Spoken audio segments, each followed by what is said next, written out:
po ang nagbibigay lakas. Kaya Lord, lagi nga po kaming naninikluhod sa iyo na huwag mo nga po kaming pababayaan. Huwag mo nga po kaming iiwan katulad ng pangako mo sa Hebrew 13:5, O God. Dahil ikaw nga po ang aming lakas, ikaw ang nagbibigay ng lakas ng aming mga katawan, ikaw ang nagpapagaling sa aming mga karamdaman, Panginoon. Ikaw nga po nagbibigay ng lakas sa aming espiritu upang ikaw ay lagi naming masamba. Ikaw ay lagi naming maluwalhati, ikaw ay lagi naming madakil. Maraming maraming salamat po. In Jesus' mighty name we pray. Amen. Okay po. So muli isang magandang umaga sa bawat isa sa atin. So ngayon nga po ay muli mangungusap sa atin ng ating Panginoon sa pamamagitan ng ating kapatid, the only fern among the roses. Walang iba kung hindi si Brother Robert Hercayo. Magandang umaga, boss. Samahan niyo muna po ako manalangin, mga kapatid. Panginoon Diyos na makapangyarihan, salamat sa iyo, ang Panginoon, sa iyong kabutihan, pagmamahal, sa aming mga hininga, Panginoon. Pinupuri ka namin, pinapasalamatan. Pangunahan niyo kami, Panginoon, sa inyong salita. Ito po ay magrema sa aming mga puso. Itago niyo po ako, Lord. Maitaas ang inyong pangalan. At gawin niyo po akong sisidlang walang laman, Panginoon. Purihin ka, O Diyos, sa pangalan ni Jesus at sa gabay ng Santong Espiritu Santo. Amen. Amen. Hallelujah. Kamusta po tayong lahat? Amen. Ibig sabihin nun, okay naman. Nakamute nga pala. So, ngayon po yung ating pagsasaluhan, denying ourselves and take His cross and follow Jesus. So, pakinote down na lamang po. Atin pong itakwil daw ang ating sarili. Tahakin yung krus at sundan ng Panginoong Yesus. Samahan niyo po ako sa pagbabasa ng kanyang salita sa Matthew 16:24-25.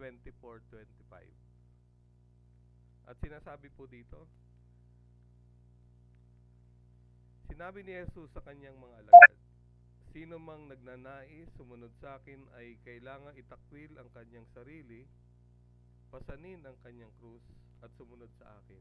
Sa 25, ang naghahangad na maligtas ng kanyang buhay ay mawawalan nito, ngunit ang mawala ng kanyang buhay alang-alang sa akin ay makakamit ito. So napakaganda nga po, no? Mateo 16:24-25. Dito po, no, nilagyan ko po ng 3 puntos sa ating life reflection. Kasi minsan sa buhay natin, ano bang unahin ko? Unahin ko muna sarili ko. Unahin ko muna kaya yung aking magulang, ang aking pinsan, ang aking kamag-anak. Nakakahiya, tsaka pag hindi ko sila pinlis, baka mamaya may masabi. We tend to please ourselves, we tend to please others, we tend to please our relatives. Para lamang po maayos ang lahat. Nararanasan po ng bawat isa yan, di po ba? So, ang unang puntos po sa 1, focus on God. Tayo daw po ay tumutok sa Diyos. Make sure we do not base our faith into what we see and expect, but the eternal promise of God. So, minsan tumitingin tayo sa mga physical na nangyayari, no? Yung paano kaya kung hindi mangyari ito, paano na ako, paano na yan, nag-aalala na tayo, no? At masyado tayo nagiging busy doon sa ating focus, sa ating mga personal na lakad. At nakalimutan na natin na bilang isang Kristiyano, mayroong programa ang Panginoon Diyos na sumunod ka sa akin kung gusto mong pagpalain ka. Nakalimutan mo muna yung sarili mo. Di po ba parang doon din po sa kung titingnan niyo po sa Malakay 3:10, yung salita niya, subukan niyo. Di ba yun lamang po yung salitang subukan niyo. Subukan yung gawin ito kundi pagpalain ka. So, pumunta sa sa tithing. So, sa pangalawang punto po, no, do not mind distraction. So sa ating paglalakad minsan na ano tayo na interrupt tayo ng mga bagay na naranasan natin. Halimbawa, yung daglian tayo nagkasala, ay hindi na ako karapat dapat. Ah, sasabihin ko muna kay Pastora, Pastora, wag muna ako kasi nagkasala ako eh. Nagano ko. Eh sabi nga ng Panginoon eh, di ba? On the spot, humingi ka ng tawad sa Panginoon. Lumuhod ka. Tapos puso mong ipagsisi yung iyong nagawa.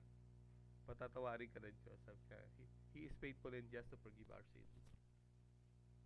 Sabi nga po doon na dapat kalimutan natin na tayo ay vulnerable. At sa ating paglalakad, nasa carnal pa rin tayo. Kumbaga nasa flesh tayo. So, kailangan natin lahat iasa sa Panginoon Diyos.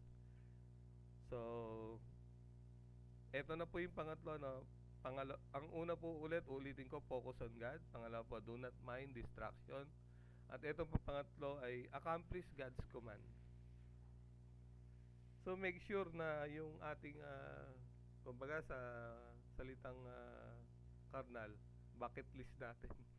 Kailangan bilang Kristiyano nakapokus na yung bucket list natin sa blueprint ng Panginoon, yung kanyang salita, yung kanyang mga utos, para hindi tayo mawala doon sa pangako ng Diyos. Minsan masasabi natin, ayoko na muna kasi ganito nararanasan ko. Ayoko na muna kasi ganito. Marami tayong buts. Pero nakakalimutan natin na parang pride na yun kasi nagiging dumadami yung reservations mo. Kumbaga, pinapahalagan mo yung sarili mong katwiran, sarili mong desisyon. Nakalimutan mo na sabi ng Panginoon, anak, sundan mo lang ako. So, minsan makulit tayo eh. Minsan masasabi natin ganon. Ako po makulit ako. Sabi ko, Lord, pasensya ka na Lord. Minsan sa kakulitan ko, hindi na kita nabibigyan ng kapurihan. Hindi ko na nauuna yung isalita. So, ito po yung accomplishing God's command. Gawin natin ang utos ng Diyos na may kagalakan at pananampalataya. So, dito po makikita natin na laging ang Diyos hindi tayo talaga pinabayaan. Nung una pa man, talagang sinakripisyo niya yung kanyang bugtong na anak para tayo ay maligtas. So, doon pa lang mas nauna ang Diyos na talagang dininay niya yung kanyang Godhead just to fulfill yung ating salvation. Doon pa lang dapat na tayo magalak kasi alam naman natin na panandalian lang na tayo dito sa mundo. So, all things will be working together for good. So, ano man nararanasan natin, Romans 8:28, di po pa? Lahat ito may dahilan ng Diyos. Lahat ito meron siyang malaking plano para sa atin.